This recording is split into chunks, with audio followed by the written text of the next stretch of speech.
What's going on, guys? The MMO Ronin here. Today we're taking a look at the second AMA for Elyon. I didn't even know it was a thing that was going on. I missed it.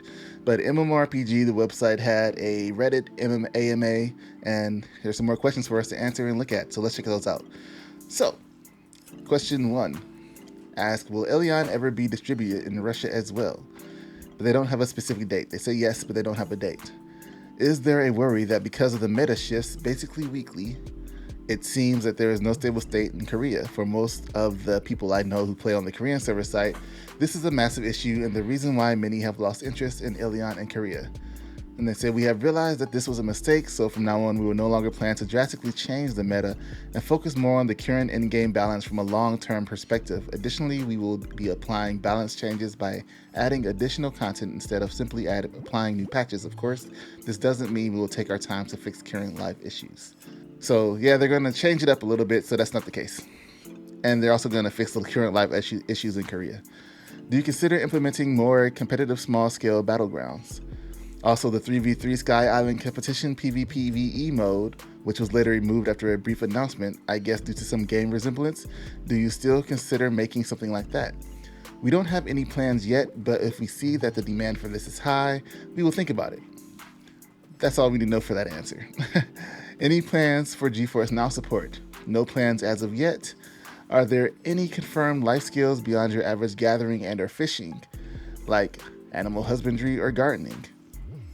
Currently, no, but we have plans on adding more volume to live skill. Volume. So I'm saying volume. Volume to live skill. How much character customization can we do without purchasing an appearance change? For example, an NPC that lets you change hairstyles, makeup, and minor stuff like that with in-game currency. The only way to do that is by an appearance change item. It's kind of normal in games. You can't change your character without paying in these MMOs because it actually affects it on the server side also. So they're like, yo, pay for that. Should have made the first choice the correct choice. So many people use Fantasias in Final Fantasy 14. It's so ridiculous. I think Larry changed his character like every week just to mess with people on Twitter. Next to this community. We will be able to invert the camera axis. No, it will not be possible. What is the camera axis? I hope it's just pressing forward on your controller and makes the mouse look up instead of trying to do it the other way around. Like, we aren't airplanes.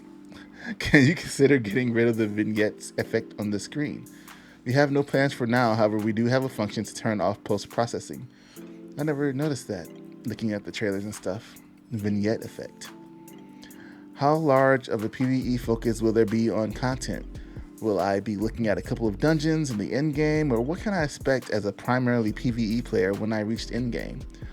As a main content, we have the RVR battle with end-dimensional portals, and we are also planning to add an asynchronous PvE competitive content. Various different types of in-game content will be added in the future. So they don't really have anything for PvE players right now is what it sounds like, because the RVR battle within dimensional portals is still realm versus realm, so it still has that PvP element in that, and this person is just looking at a pure PvE standpoint, which I understand completely. Planning to add an asynchronous PvE competitive content isn't there because they're trying to figure out what's happening now. So right now we don't know. He didn't answer the question. We don't know if there's a lot at the end of the game or not. We just know what they don't have. How are you guys tackling the addiction cycle of current MMORPGs? Between dailies, weeklies, resources systems like ArcAge labor system that just breeds people multi-logging accounts to get ahead, and more, how will you guys handle players feeling as if they're punished if they do not play every single day? This is a kind of a good question. A lot of MMOs tend to do this where you have a fear of missing out. Personally, I just stopped caring about that stuff because like if I can't catch up, I can't catch up. I'm not going to try to burn myself out on something because I can't do it. Only thing I have to worry about is just making sure I log in on Final Fantasy 14 so I have my house. World of Warcraft, if I get to it, I get to it. If I can't find a group for it, then I can't do the content, and then I don't need to play the game anymore. I'll just do what I can and stop playing the game. It's that simple. I don't need to try to catch up with everybody else in the game. My whole point is for me to have fun and not worry about how many people are ahead of me.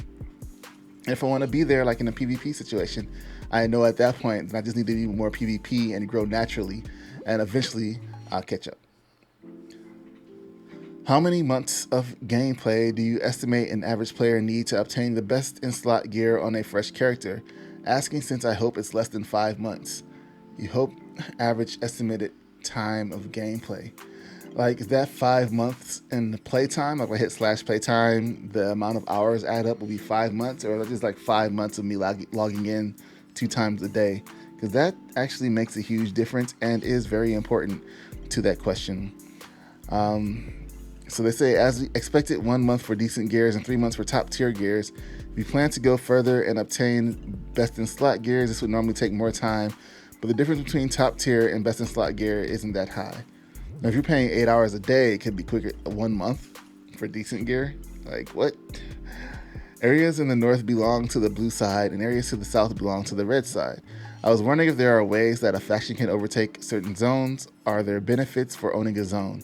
No, it's not possible to take over zones. This could significantly affect the balance between the two factions, which we cannot control. About cooperation, is it possible to play with friends and share loot, quest, craft, house, and more? It's not possible to share those mentioned above, as everyone will have their own loot, crafting, housing, etc. However, you won't be losing by playing with friends. And that's a wrap. That was a very quick AMA. I don't think anybody knew about it. They had a lot of questions in the last one, and it was a lot longer than this one. But part 2 is really short. So I think that caught a lot of people off. I think a lot of people didn't know about it. If you guys are interested in Elyon, let me know in the comments below something that you're thinking about playing. Don't forget to sign up for closed beta tests on the website. They've already passed those out, but you can sign up for the giveaways that MMO Byte is having, and I'll have a link to his channel in the description below. They're doing a giveaway for closed beta keys on their Discord and on their YouTube page, stuff like that. They'll give you all the details for that. Make sure you hit the subscribe button if you're new to the channel, and I'll talk to you guys in the next video. Thanks for watching.